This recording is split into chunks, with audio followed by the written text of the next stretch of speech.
ഒരു കോവിഡ് രോഗബാധിതയായിട്ടുള്ള പെൺകുട്ടി ആക്രമിക്കപ്പെട്ട സംഭവം അങ്ങേയറ്റം ദുഃഖകരമായിട്ടുള്ള ഒന്നായി. കോവിഡ് രോഗബാധയുടെ നാളുകളിൽ കഴിയാവുന്നത്ര ആശ്വാസം രോഗികൾക്ക് എത്തിച്ചു കൊടുക്കുന്നതിനും അവരെ ആശ്വസിപ്പിക്കുന്നതിനുമാണ് ആരോഗ്യവകുപ്പും പ്രവർത്തകരുമെല്ലാം ദൈനംദിനം പരിശ്രമിക്കുന്നത്. കഴിഞ്ഞ 6-7 മാസക്കാലമായി അഹോരാത്രം പാടുപെടുകയാണ് മനുഷ്യരുടെ ജീവൻ രക്ഷിക്കാൻ ആരോഗ്യമേഖലയിലെ പ്രവർത്തകർ. ഒപ്പം തദ്ദേശ സ്വയംഭരണ സ്ഥാപനങ്ങളും പോലീസ് ഡിപ്പാർട്ട്മെൻറ്റും എല്ലാം ഉണ്ട്. ആയിരക്കണക്കിന് മനുഷ്യരുടെ ജീവൻ രക്ഷിക്കാൻ നമുക്ക് സാധിച്ചു. കേരളത്തിലെ മരണനിരക്ക് കുറക്കാനും അതുപോലെ തന്നെ രോഗബാധിതരെ എത്രയും വേഗം ചികിത്സിച്ച് സുഖപ്പെടുത്താനുമൊക്കെ നമുക്ക് സാധിച്ചിട്ടുണ്ട്. എന്നാൽ ആ പ്രവർത്തനങ്ങളാകെ നടത്തുന്ന ആരോഗ്യ പ്രവർത്തകർക്കും നമുക്ക് ഓരോരുത്തർക്കും അപമാനമുണ്ടാക്കുന്ന രീതിയിലാണ് പത്തനംതിട്ട ജില്ലയിൽ ഒരു സംഭവം ഉണ്ടായത്. ഒരു ആംബുലൻസ് ഡ്രൈവർ ഒരു പെൺകുട്ടിയെ കോവിഡ് ഫസ്റ്റ് ലൈൻ ട്രീറ്റ്മെൻറ്റ് സെൻറ്ററിൽ എത്തിക്കുന്നതിൻ്റെ ഇടയിൽ അതിക്രൂരമായിട്ട് പീഡിപ്പിച്ചിരിക്കുന്നു. സാധാരണഗതിയിൽ നമ്മൾക്ക് ആർക്കും സങ്കല്പിക്കാൻ കഴിയാത്തൊരു കാര്യമാണിത്. കോവിഡ് പോസിറ്റീവായി റിപ്പോർട്ട് ചെയ്താൽ CFLTCകളിൽ അവരെ എത്തിക്കുന്നതിന് വേണ്ടി കോൾ സെൻറ്ററിൽ നിന്ന് നിർദ്ദേശം നൽകുകയും തയ്യാറായി നിൽക്കുന്ന ആംബുലൻസുകൾ അവരവർക്ക് നിർദ്ദേശം കിട്ടിയ ഭാഗങ്ങളിൽ പോയി വീടുകളിൽ നിന്ന് പോസിറ്റീവായിട്ടുള്ള പേഷ്യൻസിനെ എടുത്ത് അവരെ ഏത് CFLTCയിലാണോ അഡ്മിറ്റ് ചെയ്യേണ്ടത് അവിടെ കൊണ്ടുചെന്ന് അഡ്മിറ്റാക്കുകയും ചെയ്യുന്ന ദൗത്യമാണ് നിർവഹിക്കേണ്ടത്.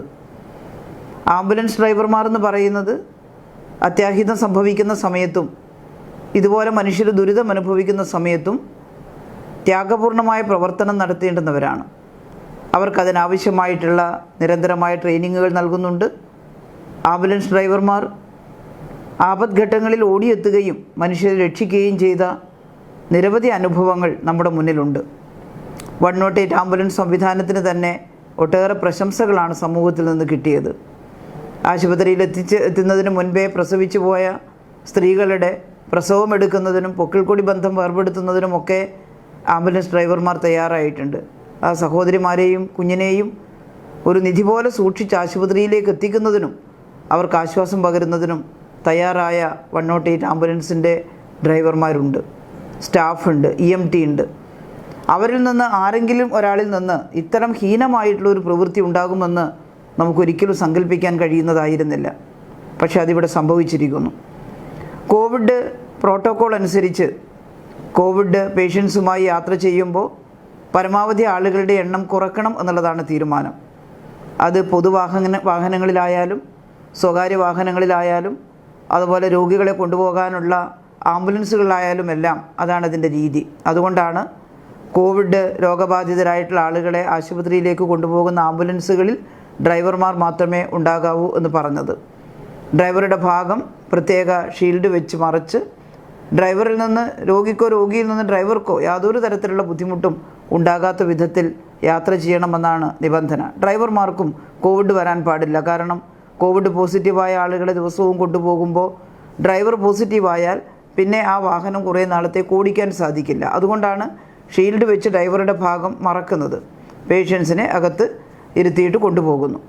ഇതിൽ വളരെ ഗുരുതരമായിട്ട് അസുഖം ബാധിച്ച് നല്ല ക്ഷീണമുള്ള മറ്റേതെങ്കിലും തരത്തിലുള്ള പ്രയാസങ്ങളുള്ള രോഗികളാണെങ്കിൽ അവരെ പ്രത്യേക ആംബുലൻസിൽ എല്ലാവിധ സൗകര്യങ്ങളോടും കൂടി അത് ആവശ്യമായിട്ടുള്ള ICUവിലേക്കോ അല്ലെങ്കിൽ കോവിഡ് ആശുപത്രികളിലേക്കോ മാറ്റുകയാണ് ചെയ്യുന്നത്. എന്നാൽ സാധാരണഗതിയിൽ കോവിഡ് പോസിറ്റീവ് ആയാലും പലരും യാതൊരു രോഗലക്ഷണമില്ലാത്തവരും ക്ഷീണമോ അല്ലെങ്കിൽ മറ്റെന്തെങ്കിലും ബുദ്ധിമുട്ടോ ഇല്ലാത്തവരുമായിരിക്കും. എങ്കിലും കോവിഡ് പോസിറ്റീവാണ്, CFLTCകളിലേക്ക് മാറ്റേണ്ടതായിട്ടുണ്ട്. അങ്ങനെയുള്ള ഘട്ടത്തിൽ ഈ ആംബുലൻസുകളിൽ ആ രോഗികളെ കയറ്റി CFLTCകളിൽ എത്തിക്കുകയാണ് ചെയ്യുന്നത്. ഇവിടെ ഇതുതന്നെയാണ് പത്തനംതിട്ടയിലും ഉണ്ടായത്. കോവിഡ് പോസിറ്റീവാണെന്ന് അറിഞ്ഞ ഉടനെ കുറേ രോഗികളെ ഓരോ ആംബുലൻസുകളായി എടുത്ത് അവരെല്ലാം ആശുപത്രിയിലേക്ക് എത്തിച്ചുകൊണ്ടിരിക്കുകയായിരുന്നു.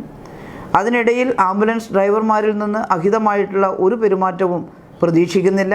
അങ്ങനെ സാധാരണ ഉണ്ടാകാറുമില്ല. എന്നാൽ ഈ കേസിൽ ആ പെൺകുട്ടിയെ CFLTCയിൽ എത്തിക്കുന്നതിന് പകരം ആംബുലൻസിൽ മറ്റൊരു വഴിക്ക് തിരിച്ചുവിട്ട് വിജനമായ സ്ഥലത്ത് വെച്ച് ആ പെൺകുട്ടിയെ പീഡിപ്പിച്ചു എന്നുള്ളതാണ് അറിയാൻ കഴിഞ്ഞത്. ഞാൻ ആ പെൺകുട്ടിയുമായും കുടുംബവുമായിട്ടും ബന്ധപ്പെട്ടിരുന്നു. അവരെ വിളിച്ചിരുന്നു. ആ കുട്ടിക്ക് ധൈര്യം പകർന്നു കൊടുക്കുക, അവരെ ജീവിതത്തിലേക്ക് തിരിച്ചു കൊണ്ടുവരിക, അവർക്ക് മാനസികവും ശാരീരികവുമായിട്ടുള്ള ഏതെങ്കിലും തരത്തിലുള്ള പ്രയാസങ്ങളുണ്ടെങ്കിൽ അതെല്ലാം ലഘൂകരിക്കുന്നതിന്, സുഖപ്പെടുത്തുന്നതിന് ഇടപെടുക എന്നുള്ളതാണ് ആരോഗ്യവകുപ്പിൻ്റെ ധർമ്മം. പ്രതിയെ അറസ്റ്റ് ചെയ്യുകയും ഗുരുതരമായിട്ടുള്ള ഈ കുറ്റകൃത്യത്തിന് എത്ര കടുത്ത ശിക്ഷ നൽകാമോ അത്ര കടുത്ത ശിക്ഷ വാങ്ങിക്കൊടുക്കാൻ നമുക്ക് സാധിക്കുകയും ചെയ്യണം. അതുകൊണ്ട് തന്നെ വളരെ പെട്ടെന്ന് തന്നെ പോലീസ് ഡിപ്പാർട്ട്മെൻറ്റ് ഇടപെട്ടിട്ടുണ്ട്, പ്രതിയെ അറസ്റ്റ് ചെയ്തിട്ടുണ്ട്. പ്രതിക്ക് അർഹമായ ശിക്ഷ വാങ്ങിക്കൊടുക്കും വിധം ഈ കേസ് കൈകാര്യം ചെയ്യും എന്നുള്ളത് തന്നെയാണ് നമ്മളെല്ലാവരും കരുതുന്നത്. ഉറപ്പായിട്ടും പ്രതിക്ക് ഉയർന്ന ശിക്ഷ എത്രയാണോ പരമാവധി അത് മേടിച്ചു കൊടുക്കാൻ കഴിയണം. പെൺകുട്ടിയുടെ കുടുംബം ഒരു സാധാരണ കുടുംബമാണ്. അച്ഛൻ മരിച്ചുപോയി, അമ്മ 3 പെൺമക്കളെ അവരുടെ അധ്വാനത്തിൻ്റെ ഭാഗമായിട്ട് സംരക്ഷിക്കുകയാണ്. നമുക്ക് ആ കുടുംബത്തോട് എല്ലാ തരത്തിലുള്ള അനുഭാവവും കാണിക്കേണ്ടതായിട്ടുണ്ട്. ഉറപ്പായിട്ടും ആ അമ്മയെയും പെൺകുട്ടികളെയും രക്ഷിക്കുന്നതിനുള്ള എല്ലാ നടപടിയും സർക്കാരിൻ്റെ ഭാഗത്തുനിന്നുണ്ടാകും. ആരോഗ്യ സാമൂഹ്യനീതി വകുപ്പിൻ്റെ ഭാഗത്തു നിന്നുള്ള എല്ലാ സഹായവും ആ കുടുംബത്തിനുണ്ടാവും. പെൺകുട്ടിയെ ശുശ്രൂഷിക്കുകയും ചികിത്സിച്ച് ഭേദമാക്കുകയും ചെയ്യുക എന്നുള്ളത് മാത്രമല്ല, ആ പെൺകുട്ടിയുടെ കോവിഡ് രോഗം മാറുമ്പോൾ അതുപോലെ തന്നെ ഈ ആഘാതത്തിൽ നിന്ന് അവൾക്ക് മാനസികമായിട്ടുള്ള മോചനവും നമുക്ക് നൽകേണ്ടതായിട്ടുണ്ട്, കൗൺസിലിംഗ് ഒക്കെ കൊടുക്കേണ്ടതായിട്ടുണ്ട്. ആ സമയത്ത് അവളുടെ പഠനം പൂർത്തിയാക്കണം. അവൾക്ക് പഠിക്കാൻ താല്പര്യമുണ്ടെങ്കിൽ അവളെ പഠനത്തിലേക്ക് നയിക്കുന്നതിന് വനിതാ ശിശു വികസന വകുപ്പ് പ്രത്യേക താല്പര്യമെടുക്കും, അതിനെ സഹായിക്കും. അതല്ല മറ്റ് രീതിയിലുള്ള ഏത് സപ്പോർട്ടാണ് ആ കുടുംബത്തിന് വേണ്ടത് എന്നുള്ളത് പരിശോധിക്കും. അതിനനുസരിച്ച് ആ പെൺകുട്ടിക്ക് നല്ലൊരു ജീവിതം, മാന്യമായിട്ട് നല്ലൊരു ജീവിതം നടത്താൻ ആവശ്യമായിട്ടുള്ള എല്ലാ സപ്പോർട്ടും വനിതാ ശിശു വികസന വകുപ്പിൻ്റെയും ഗവൺമെൻറ്റിൻ്റെയും ഭാഗത്തുനിന്നുണ്ടാകും. ഇത് സാധാരണഗതിയിൽ സംഭവിക്കാൻ പാടില്ലാത്തതാണ്. ഇപ്പോൾ ഒരു വലിയ അപകടമുണ്ടായി, ഒരു ആംബുലൻസ് അവിടെ കുതിച്ചെത്തണം. അപകടത്തിൽ പെട്ടുപോയതൊരു സ്ത്രീയാണെങ്കിൽ, ആംബുലൻസ് ഡ്രൈവർ ഒരു പുരുഷനാണെങ്കിൽ ആ സ്ത്രീയെ ആശുപത്രിയിൽ എത്തിക്കേണ്ടത് ഈ ആംബുലൻസിൻ്റെ കടമയാണ്. അപ്പോൾ വേറെ കുറേ ആളുകളെ കൂടെ കൂട്ടാനൊന്നും ആ സമയത്ത് സാധിച്ചു എന്ന് വരില്ല. എന്നാൽ ആശുപത്രിയിൽ എത്തിക്കുന്നതിനിടയിൽ ദ്രോഹിക്കാൻ നിൽക്കുന്നു എന്നുള്ളത് അതൊരു പ്രത്യേക മാനസിക ഭാവത്തിൻ്റെ ഒരു പരിണത ഫലമാണ്. അതായത് ഒരു സ്ത്രീയെ ഒറ്റയ്ക്ക് കണ്ടാൽ എവിടെ വെച്ചും ദ്രോഹിക്കണമെന്ന മനോഭാവം സമൂഹത്തിലൂടെ ഉടലെടുക്കുന്നത് സാമൂഹ്യ വിരുദ്ധമായിട്ടൊരു മനോഭാവത്തിൻ്റെ ഫലമായിട്ടാണ്. ഇതാണ് നമ്മൾ കർശനമായിട്ട് ചെറുക്കേണ്ടത്. ഇത് സാധാരണ ഒരിക്കലും സംഭവിക്കില്ല, പക്ഷേ സമൂഹത്തിൽ അത്തരത്തിലുള്ള വൃത്തികെട്ട എലിമെൻറ്റ്സ് ഉണ്ട്, വൃത്തികെട്ട മനോഭാവമുള്ളവരുണ്ട് എന്ന് പലപ്പോഴായിട്ട് നമുക്ക് മനസ്സിലായിട്ടുണ്ട്. ഇവിടെയും അതുതന്നെയാണ് സംഭവിച്ചത്. ആംബുലൻസ് ഡ്രൈവർ ഈ കോവിഡ് പോസിറ്റീവായിട്ടുള്ള ഒരു പെൺകുട്ടിയെ ആക്രമിക്കുന്നു എന്ന് പറയുമ്പോൾ എത്ര വികലമായ മനസ്സിൻ്റെ ഉടമയാണ്, എത്ര ക്രൂരമായ മനസ്സിൻ്റെ ഉടമയാണെന്നാണ് മനസ്സിലാക്കുന്നത്. ഇയാൾ നേരത്തെ തന്നെ 2015 ആംബുലൻസ് ഡ്രൈവറായിട്ട് സേവനമനുഷ്ഠിക്കാൻ തുടങ്ങിയതാണ്. അദ്ദേഹത്തെ സെലക്ട് ചെയ്തത് 2015 അന്ന് ഇയാളുടെ ക്രിമിനൽ പശ്ചാത്തലം പരിശോധിച്ചിട്ടുണ്ടോ എന്നറിയില്ല. എന്തായാലും ഇയാൾക്കൊരു ക്രിമിനൽ പശ്ചാത്തലമുണ്ടെന്ന് ഇപ്പോൾ നമുക്ക് മനസ്സിലായി. 2015 മുതൽ ആംബുലൻസിൽ വർക്ക് ചെയ്തതിൻ്റെ എക്സ്പീരിയൻസ് സർട്ടിഫിക്കറ്റുമായിട്ടാണ് ഇത്തവണ ഇൻ്റർവ്യൂവിന് അയാൾ വന്നതെന്ന് ഇയാളെ തിരഞ്ഞെടുത്ത ഏജൻസി പറയുന്നു. ആ എക്സ്പീരിയൻസിൻ്റെ ഭാഗമായിട്ട് എടുത്തു എന്നുള്ളത് മാത്രമല്ല, ഈ പുതിയ നമ്മുടെ ട്രോമ കെയർ പദ്ധതിയുടെ ഭാഗമായിട്ട് 315 108 ആംബുലൻസുകൾക്ക് ഡ്രൈവർമാരെ തിരഞ്ഞെടുക്കുന്ന ഘട്ടത്തിൽ എല്ലാ ഭാഗത്തു നിന്നും ആവശ്യമുണ്ടായത് മുൻപ് വർക്ക് ചെയ്ത എല്ലാവരെയും ഇതിൽ ഉൾപ്പെടുത്തണം എന്നാണ്. നേരത്തെ തിരുവനന്തപുരം, ആലപ്പുഴ ജില്ലകളിൽ മാത്രമാണ് 108 ആംബുലൻസിൻ്റെ സേവനമുണ്ടായത്. അത് ഇത്ര വിപുലമായ രീതിയിലായിരുന്നില്ല. എന്നാൽ ആ 108 ആംബുലൻസുകളിൽ വർക്ക് ചെയ്ത എല്ലാവരെയും പുതുതായിട്ട് തിരഞ്ഞെടുക്കുമ്പോൾ ഉൾപ്പെടുത്തണമെന്ന് പല ഭാഗങ്ങളിൽ നിന്നും അഭിപ്രായം ഉയർന്നു വന്നിരുന്നു. അതുകൊണ്ട് തന്നെ ഇൻ്റർവ്യൂ നടത്തുമ്പോൾ ആ എക്സ്പീരിയൻസ് ഉള്ളവർക്കൊരു മുൻഗണന കൊടുക്കുകയും ചെയ്തിരുന്നു. അങ്ങനെയാണ് ഇയാൾ 108 ആംബുലൻസിൻ്റെ ഡ്രൈവറായിട്ട് മാറുന്നത്. ഇയാൾക്കൊരു ക്രിമിനൽ പശ്ചാത്തലം ഉണ്ടായിരുന്നു എങ്കിൽ നേരത്തെ ഇയാൾ എങ്ങനെയാണ് തിരഞ്ഞെടുക്കപ്പെട്ടത് എന്ന് അറിയില്ല. അപ്പോൾ ഇത് ഇനി മുതൽ നമ്മൾ വളരെ ശ്രദ്ധിക്കേണ്ടുന്ന വിഷയമാണ്. വ്യക്തിപരമായിട്ടുള്ള അന്തസ്സിനൊരു പ്രധാന ഘടകമുണ്ട്.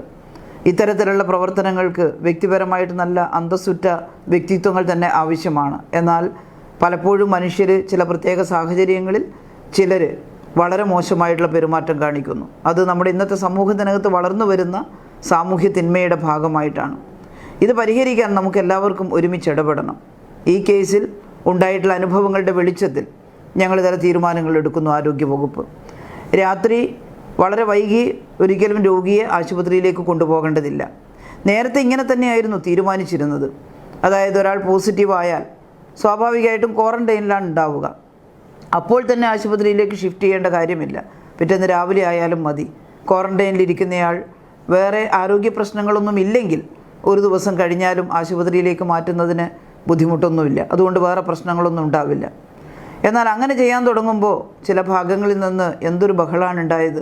പോസിറ്റീവാണെന്ന് അറിഞ്ഞിട്ട് അരമണിക്കൂർ വൈകിപ്പോയി എന്ന് പറഞ്ഞിട്ടാണ് കോട്ടയത്ത് വലിയ ബഹളം ഉണ്ടായത്. ആശുപത്രിയിലേക്ക് മാറ്റിയില്ല, ആംബുലൻസ് വരാൻ വൈകി എന്നൊക്കെ പറഞ്ഞിട്ട്. അപ്പോൾ അത് ഉണ്ടാക്കുന്നൊരു ബുദ്ധിമുട്ടുണ്ട്. അത് ആരോഗ്യ പ്രവർത്തകരുടെ ഇടയിൽ വലിയ അസ്വസ്ഥതയായി. അതുകൊണ്ട് എത്ര ആളുകൾ അധികം ഉണ്ടായാലും, ഇപ്പോൾ 100-150 ആളുകളൊക്കെ ഒരു ദിവസം ചില മേഖലകളിൽ വരുന്നു, പോസിറ്റീവ് ആകുന്നു, അവരെ മുഴുവൻ ആശുപത്രിയിലേക്ക് മാറ്റണം. അങ്ങനെ മാറ്റുമ്പോഴാണ് ആദ്യത്തെ കുറച്ച് പേരെ മാറ്റി വരുമ്പോൾ സമയം 10 മണിയോ 11 മണിയോ ആയി പോകുന്നത്. ഓരോരുത്തരെയും കൊണ്ടുപോയി ആശുപത്രിയിൽ അഡ്മിറ്റ് ചെയ്യുകയാണ് ആംബുലൻസുകളിൽ. അപ്പോഴാണ് ഇത്രയും സമയം ചിലപ്പോൾ പിടിക്കുന്നത്. അതുകൊണ്ട് ഇനി ആര് പറഞ്ഞാലും ശരി, ഈ വളരെ സീരിയസ് അല്ലാത്ത പോസിറ്റീവ് ആകുന്ന ആളുകളെ നമുക്ക് രാത്രി ആശുപത്രിയിലേക്ക് ഷിഫ്റ്റ് ചെയ്യേണ്ടതില്ല. അവരെ പിറ്റേന്ന് രാവിലെ അവരുടെ വീട്ടിൽ പോയിട്ടെടുത്ത് ആശുപത്രിയിലേക്ക് കൊണ്ടുപോയാൽ മതി എന്നാണ് ആരോഗ്യവകുപ്പ് തീരുമാനിക്കുന്നത്. എന്നാൽ സീരിയസ് ആയിട്ടുള്ള ഏതെങ്കിലും അസുഖമുള്ള ആളാണെങ്കിൽ സ്വാഭാവികമായിട്ടും രാത്രി തന്നെ മാറ്റണം. അങ്ങനെ മാറ്റുമ്പോൾ നമുക്ക് ഇനി ശ്രദ്ധിക്കാം, ആംബുലൻസുകളിൽ ഒറ്റക്ക് EMT കൂടി അത്തരം ഘട്ടങ്ങളിൽ സ്ത്രീകളൊക്കെ ആണെങ്കിൽ EMTയുടെ കൂടെ മാറ്റാം. നമുക്ക് കുറച്ച് ആളുകൾ എക്സ്പോഷർ ആയാലും വേണ്ടില്ല, ഇതുപോലുള്ള അപകടത്തിൽ പെടാതിരിക്കുകയാണ് വേണ്ടത്. അതുകൊണ്ട് ആ കാര്യവും പ്രത്യേകിച്ച് നമുക്ക് ശ്രദ്ധിക്കാം. എന്നാൽ നമ്മൾ ആലോചിക്കേണ്ടത്, ഇങ്ങനെ ആകുമ്പോൾ നമ്മുടെ സമൂഹത്തിനകത്ത് എങ്ങനെയാണ് സ്വതന്ത്രമായിട്ട് നിൽക്കുക. ചിലപ്പോൾ നമ്മൾ പെൺകുട്ടികൾ തന്നെ സന്ധ്യ കഴിഞ്ഞ് എവിടെയെങ്കിലും വിട്ടുപോയാൽ ഒരു ഓട്ടോറിക്ഷയൊക്കെ പിടിച്ചിട്ട് വീട്ടിലേക്കൊക്കെ പോകേണ്ടതായിട്ട് വരും. ചിലപ്പോൾ തനിച്ച് നടന്നു പോകേണ്ടതായിട്ട് വരും. അപ്പോഴൊക്കെ ഇത്തരത്തിലുള്ള വൃത്തികെട്ട മനസ്സിൻ്റെ ഉടമകൾ ഉണ്ടാകുമ്പോൾ ഈ സമൂഹത്തിൽ എങ്ങനെയാണ് ജീവിക്കുക എന്നുള്ളതാണ്. അതുകൊണ്ട് നമ്മുടെ ലക്ഷ്യം ഇത്തരത്തിലുള്ള വൃത്തികെട്ട മനസ്സിൻ്റെ ഉടമകൾ ഉണ്ടാവരുത്. അതിനെ നമുക്ക് കർശനമായിട്ട് നേരിടാൻ സാധിക്കണം. ഇത്തരം ദ്രോഹികളെ നമുക്ക് കടുത്ത ശിക്ഷയ്ക്ക് വിധേയമാക്കാൻ സാധിക്കണം. ഈ പെൺകുട്ടിയുടെ കാര്യത്തിലും കടുത്ത ശിക്ഷയ്ക്ക് ഈ അക്രമിയെ വിധേയമാക്കും എന്ന കാര്യത്തിൽ യാതൊരു സംശയവും വേണ്ട. ഇതിൻ്റെ ഭാഗമായിട്ടുള്ള മറ്റു മുൻകരുതലുകളും ആരോഗ്യവകുപ്പ് സ്വീകരിക്കുന്നതാണ്. എന്നാൽ ഈ ഒരൊറ്റ സംഭവത്തിൻ്റെ വെളിച്ചത്തിൽ കഴിഞ്ഞ 7 മാസമായി ആരോഗ്യവകുപ്പിലെ ഡോക്ടർമാരും നഴ്സുമാരും JHIമാരും JPHന്മാരും മറ്റ് ആശാവർക്കർമാരും ആരോഗ്യ പ്രവർത്തകരാകെ നടത്തുന്ന, സ്വന്തം വീട്ടിൽ പോലും പോകാൻ കഴിയാതെ ആശുപത്രിയിൽ പോസിറ്റീവായിട്ടുള്ള ആളുകളെ ശുശ്രൂഷിക്കുക, അത് കഴിഞ്ഞ് 14 ദിവസം അതിൻ്റെ അടുത്തൊരു എവിടെയെങ്കിലും ക്വാറൻറ്റൈനിൽ നിൽക്കുക, ഇങ്ങനെയെല്ലാം ചെയ്തുകൊണ്ട് എത്രയോ നാളുകളായി സ്വന്തം കുഞ്ഞുങ്ങളെ ഒന്ന് താലോലിക്കാൻ പോലും കഴിയാതെ കോവിഡ് രോഗികളെ ശുശ്രൂഷിക്കുന്ന ഈ ആരോഗ്യ പ്രവർത്തകരെ, അവരെ ഈ ഒരു സംഭവത്തിൻ്റെ പേരിൽ നമുക്ക് മറക്കാൻ പറ്റില്ല, അവരെ കുറച്ച് കാണിക്കാൻ പറ്റില്ല.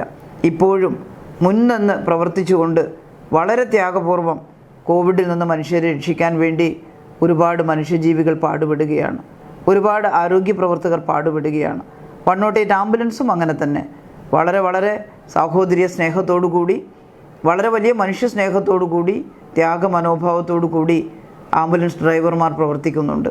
അവരും വീട്ടിൽ പോലും പോകാതെ രാത്രി ഏത് സമയത്ത് വിളിച്ചാലും ഒരു പ്രശ്നമുണ്ടാകുമ്പോൾ ആംബുലൻസുമായി ഓടിയെത്തി ആളുകളെ ആശുപത്രിയിൽ എത്തിക്കുന്ന മഹത്തായിട്ടുള്ള പ്രവർത്തനമാണ് നടത്തുന്നത്. അതിൽ അപൂർവമായി സംഭവിച്ചിട്ടുള്ള ഒരു കാര്യമാണ് ഈ ആക്രമണം. അത് നമുക്ക് ആ അർത്ഥത്തിൽ തന്നെ നേരിടണം. പ്രതിയെ കർശനമായി ശിക്ഷിക്കണം. ഈ കൂട്ടത്തിൽ ഒരു കാര്യം കൂടി ഇന്നൊരു HI ഒരു സ്ത്രീയെ ദ്രോഹിച്ചു എന്ന് പറഞ്ഞു. നമ്മുടെ സമൂഹത്തിനകത്ത്, വീട്ടിനകത്തും അതുപോലെ സ്കൂളിലും ആശുപത്രിയിലും പൊതുസമൂഹത്തിലും എല്ലാം ചിലർ ഇത്തരം സ്വഭാവം കാണിക്കുന്നവരുണ്ട്. അതുണ്ടാകുമ്പോൾ അടിയന്തരമായിട്ട് ആ പ്രതിയെ അറസ്റ്റ് ചെയ്ത് അർഹമായിട്ട് ശിക്ഷ കൊടുക്കുക എന്ന സംവിധാനം തന്നെയാണ് നമ്മൾ സ്വീകരിക്കുന്നത്. അത് മിക്കവാറും എവിടെയെങ്കിലുമായിട്ട് ഇത്തരം പ്രശ്നങ്ങൾ റിപ്പോർട്ട് ചെയ്യുന്നു എന്നുള്ളത് നമ്മുടെ സമൂഹത്തിൻ്റെ ശാപമാണ്. അതുപോലെ ആരോഗ്യ പ്രവർത്തകരോട് കർശനമായിട്ട് പറയാനുള്ളത്, മറ്റെവിടെ സംഭവിച്ചാലും ആരോഗ്യമേഖലയിൽ ഇത്തരം കാര്യങ്ങൾ സംഭവിക്കാൻ പറ്റില്ല. കാരണം ഇത്തരം സംഭവങ്ങൾ വഴി ബുദ്ധിമുട്ടിലാവുന്ന മനുഷ്യരെ രക്ഷിക്കുന്നതിന് ആവശ്യമായിട്ടുള്ള, അതിന് ഉത്തരവാദിത്തമുള്ളവരാണ് ആരോഗ്യ പ്രവർത്തകർ. അത് ഡോക്ടറായാലും നേഴ്സായാലും അതുപോലെ HI ആയാലും ഒക്കെ. പലപ്പോഴും ഡോക്ടർമാരുടെയും അധ്യാപകരുടെയും ഓഫീസർമാരുടെയും ഒക്കെ പേരിൽ ഇത്തരം ചില ആരോപണങ്ങൾ ഉണ്ടാവാറുണ്ട്. അവരിൽ ചിലർ ഇതുപോലുള്ള ദുഷ്ട സ്വഭാവമുള്ളവരായിട്ട് മാറാറുണ്ട്. പക്ഷേ ആരോഗ്യമേഖല കൂടുതൽ ശ്രദ്ധിക്കേണ്ടുന്ന മേഖലയാണ്. ജീവൻ രക്ഷിക്കാൻ, ശരീരത്തിൻ്റെയും മനസ്സിൻ്റെയും ആരോഗ്യം രക്ഷിക്കാൻ വേണ്ടി മുന്നിലെത്തിച്ചേരുന്നവരാണ് രോഗികൾ. അവരോട് ഏതെങ്കിലും തരത്തിൽ മോശമായിട്ട് പെരുമാറുന്നത് സഹിക്കാൻ പറ്റാത്ത കാര്യമാണ്. അതൊരിക്കലും പൊറുക്കില്ല. ആരോഗ്യ വകുപ്പിലെ പ്രവർത്തകരിൽ നിന്ന് മോശമായിട്ടുള്ള ഇത്തരം പെരുമാറ്റം ഉണ്ടായി എന്നറിഞ്ഞാൽ കർശനമായിട്ടുള്ള നടപടി നേരിടേണ്ടതായിട്ട് വരും. അവർ സർവീസിലുണ്ടാവില്ല. പിന്നെ അതെല്ലാവരും ഓർത്തിരിക്കുന്നത് നല്ലതാണ്. നിങ്ങൾ ചിലർ കാണിക്കുന്ന വൃത്തികേടിൻ്റെ ഭാഗമായി ഈ ത്യാഗം മുഴുവൻ ചെയ്യുന്ന ഒരുപാട് മനുഷ്യരാണ് വേദനിക്കുന്നത്. ഇന്നലെ ഉണ്ടായിട്ടുള്ള ഈ സംഭവങ്ങളുടെ വെളിച്ചത്തിൽ എത്രയോ ഡോക്ടർമാരും നഴ്സുമാരും മറ്റു പ്രവർത്തകരുമെല്ലാം വലിയ വേദന അനുഭവിച്ചു. കാരണം അവരെല്ലാം നല്ല മനസ്സിൻ്റെ ഉടമകളാണ്. അതുകൊണ്ട് ഇതിനകത്ത് വരുന്ന അപൂർവം ചിലരാണെങ്കിലും അത്തരം പേരുടെ ദുഷ്ടപ്രവൃത്തിയുടെ ഫലമായി ഒരു ഡിപ്പാർട്ട്മെൻറ്റിനെ ആകെ അപമാനിക്കാനോ അവരെ ആകെ വേദനിപ്പിക്കാനോ സാധിക്കില്ല. ഏത് പ്രവർത്തനം, ഇത്തരത്തിലുള്ള ഒരു വൃത്തികെട്ട പ്രവർത്തനം ആരിൽ നിന്നുണ്ടായാലും കർശനമായ ശിക്ഷയ്ക്ക് വിധേയമാകും. ഈ സർവീസിൽ പിന്നെ കാണില്ല എന്നുള്ളത് എല്ലാവരും ഓർക്കുന്നത് നന്ന്. നമുക്ക് വേദന അനുഭവിക്കുന്നവരെ സഹായിക്കാം. കോവിഡ് രോഗത്തിൽ നിന്ന്, COVID-19 ആക്രമത്തിൽ നിന്ന് ജനങ്ങളെ കഴിയാവുന്നത്ര രക്ഷിക്കാം. മരണം കഴിയാവുന്നത്ര കുറക്കാം. അതോടൊപ്പം തന്നെ വേദന അനുഭവിക്കുന്നവരെ സംരക്ഷിക്കാനും നമുക്ക് തയ്യാറാവാം. നേരത്തെ പറഞ്ഞ ആക്രമിക്കപ്പെട്ട പെൺകുട്ടിയുടെ കുടുംബത്തിൻ്റെ ദുഃഖത്തോടൊപ്പം നമ്മളുണ്ട്. അവർക്ക് എല്ലാ സുരക്ഷിതത്വവും ഗവൺമെൻറ് നൽകും. ബഹുമാനപ്പെട്ട മുഖ്യമന്ത്രി അത് പ്രഖ്യാപിച്ചിട്ടുണ്ട്. അവർക്ക് എല്ലാ തരത്തിലുള്ള പിന്തുണയും ഗവൺമെൻറ് കൊടുക്കും. വനിതാ ശിശു വികസന വകുപ്പും ആ പെൺകുട്ടികൾക്ക് പഠിക്കാനും വളരാനും ഒക്കെയുള്ള സാഹചര്യം സൃഷ്ടിക്കാൻ സ്വാഭാവികമായിട്ടും തയ്യാറാവും. അതിന് എല്ലാ പിന്തുണയും അവർക്ക് നൽകും എന്നുള്ളത് കൂടി സൂചിപ്പിക്കുന്നു. ഒപ്പം ഈ വൃത്തികെട്ട സ്വഭാവം കാണിക്കുന്നവർക്ക് കർശനമായ ശിക്ഷ ഉറപ്പാക്കുന്നതിനുള്ള എല്ലാ നടപടികളും ഗവൺമെൻറ്റിൻ്റെ ഭാഗത്തുനിന്ന് ഉണ്ടാവുകയും ചെയ്യും. കൂടുതൽ വാർത്തകൾക്കും വീഡിയോകൾക്കുമായി ജനീകം ഓൺലൈൻ വെബ്സൈറ്റ് സന്ദർശിക്കുക. ഒപ്പം ലൈക്ക്, ഷെയർ ആൻഡ് സബ്സ്ക്രൈബ് ജനീകം online Facebook and YouTube channel.